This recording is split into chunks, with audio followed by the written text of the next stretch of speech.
আজ বৈশাখী পূর্ণিমা, যার নাম হলো বুদ্ধ পূর্ণিমা। আজ আবার গন্ধেশ্বরী পুজো, দুই নিয়েই আজকে বলবো। বৈশাখী পূর্ণিমার দিনে বুদ্ধ পূর্ণিমা যেমন হয়, ঠিক তেমনই বণিক কুলের রক্ষাকর্ত্রী মা গন্ধেশ্বরী বণিক সম্প্রদায়ের কাছে পুজো পান। আদ্যাশক্তি দুর্গার অবতার হলেন এই গন্ধেশ্বরী।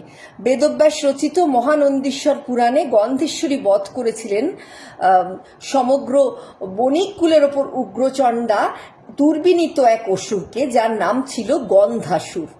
এই দানব গন্ধাসুর তপস্যায় শিবের বর পেয়ে বলবান হয়ে সমগ্র বেনে বংশ বা বণিক কুলকে ধ্বংস করবে সেই আশায় সুবর্ণ বট নামে এক গোবেচারা বণিক বাড়িতে হানা দিয়ে তাকে মারল।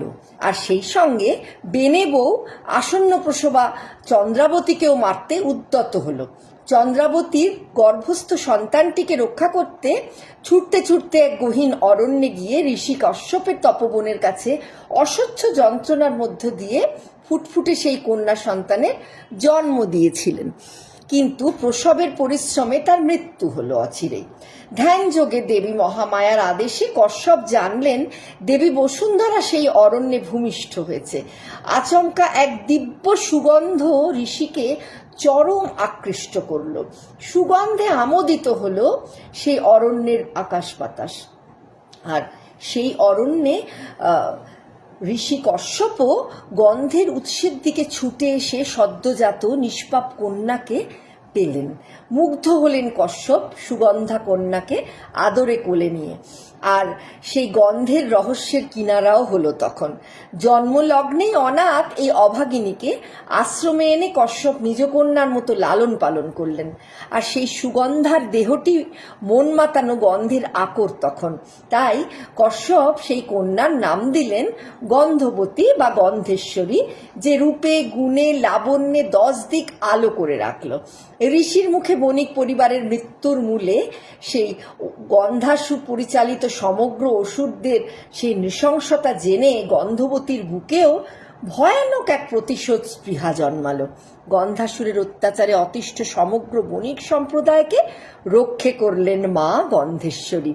আর দুর্গার এই অবতার জ্যোতির্ময়ী চতুর্ভুজা দেবী গন্ধেশ্বরীর সঙ্গে প্রবল যুদ্ধের পর সমুদ্রে পতিত হল দুর্বিনীত দানব গন্ধাসুরের বিশাল মৃতদেহটি, যেটি পরে পরিণত হয়েছিল একটি বিশাল দ্বীপে। আর সেই দ্বীপই সপ্তদ্বীপের ক্রৌঞ্চ দ্বীপ নামে পরিচিত আমাদের পুরাণে, যেখানে উদ্ভূত হল নানাবিধ মশলা এবং সুগন্ধদায়ী সব বৃক্ষ লতা বিটপি। গন্ধেশ্বরী সেই দ্বীপের নাম দিলেন গন্ধদ্বীপ।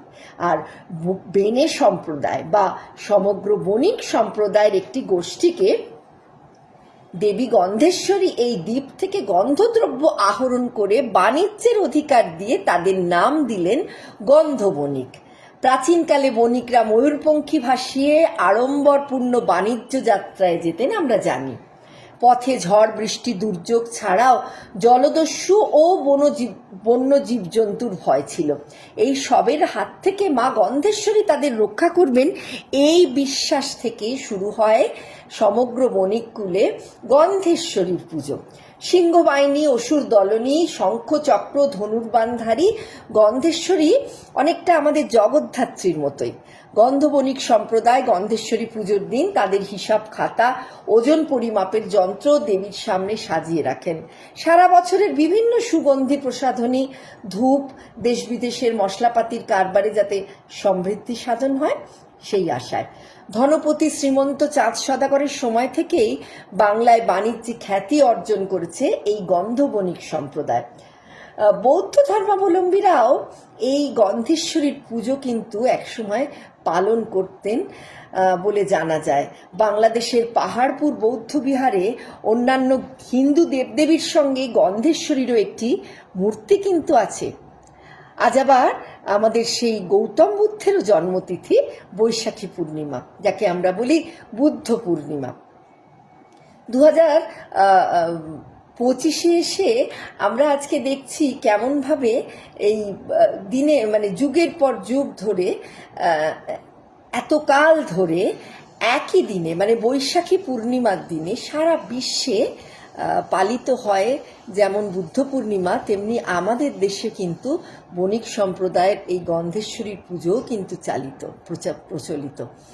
বৌদ্ধ সম্প্রদায়ের জন্য প্রার্থনা, ধ্যান এবং সদয় আচরণে সম্মিলিত হওয়ার এই পুণ্যতিথি বিভিন্ন পটভূমির লোকেদের মধ্যে ঐক্য এবং সম্প্রীতির বোধকে উৎসাহিত করে আজও। সংস্কৃত বুদ্ধ শব্দের অর্থ যিনি পরম শাশ্বত বোধ বা জ্ঞান লাভ করেছেন। বৌদ্ধ ধর্ম অনুসারে তিনিই বুদ্ধ, যিনি জ্ঞানের আলোয় আলোকিত বা এনলাইটেন্ড। জগতের সার সত্য সম্বন্ধে অবগত হয়ে আত্মানাং বৃদ্ধি অর্থাৎ সেই ব্রহ্ম তথা নিজেকে জানতেই রাজপুত্র গৌতম বুদ্ধ সিদ্ধার্থ একদিন ঘর সংসার নগর প্রজা সব ছেড়ে বেরিয়ে নিজে নির্বাণ লাভের পূর্বে ধরিত্রীর সকল জীবকে নির্বাণ লাভের উপায় উপদেশ করে গেছেন। অহিংসাই ছিল তার মূল মন্ত্র।